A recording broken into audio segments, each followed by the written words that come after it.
వినాయక చవితి వస్తే చాలు మట్టి వినాయకుడిని చేసి ఊరేగించేవాళ్ళం.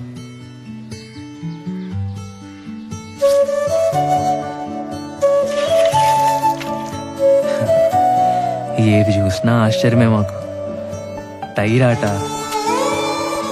కొబ్బరాకులతో చేసే కళ్ళజోళ్ళు, బచ్చాలాట, ఆదివారం 9 గంటలకు వచ్చే పంచతంత్రం, వీడియో గేమ్లు, ఉయ్యాలాట, జామాకులతో చింతపండు కలుపుకొని తినేవాళ్ళం తెలుసా. అసలు పొద్దున్న లేస్తే మా పనల్లా ఆడుకోవడమే.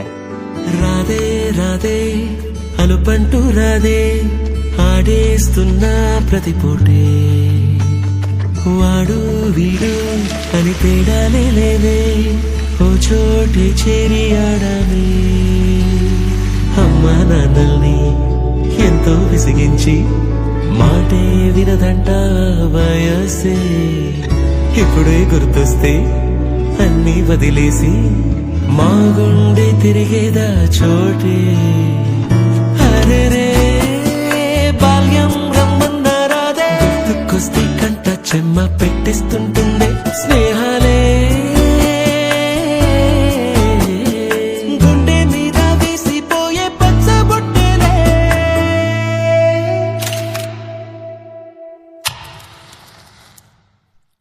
ఆ రోజులు మళ్ళీ రావు, ఈ రోజుల్లో కానే కావు, అంతేలేని ఆనందాలు వెంటే వస్తే అంతే చాలు. ఆ రోజులు మళ్ళీ రావు, ఈ రోజుల్లో కానే కావు, అంతేలేని ఆనందాలు వెంటే వస్తే అంతే చాలు. అందరూ ఒకే దాంట్లో తింటారేంట్రా? చెరు ఒకేసుకోండి. ఎక్కడికి వెళ్తున్నావు నాన్న? చర్చికమ్మా. అదేంటి మనం వెళ్ళాల్సిన గుడికి కదా? అంటే నా ఫ్రెండ్ విలియం రాంబాబు కూడా వెళ్తున్నారమ్మా, అందుకే నేను కూడా వెళ్తా.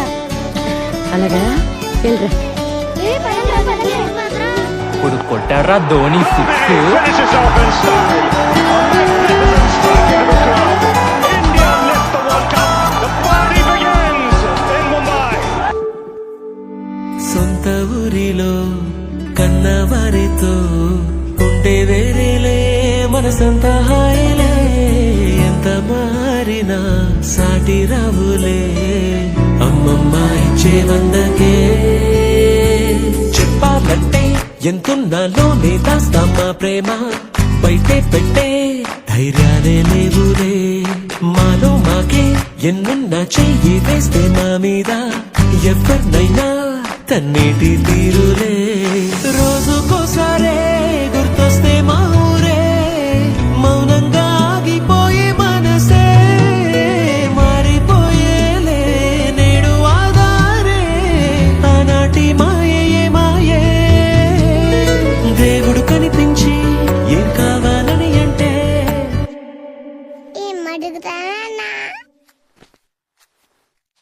దేవుడు కనిపించి ఏం కావాలని అంటే, మళ్ళీ వెళ్తాం మేమంత చిన్ననాటికే.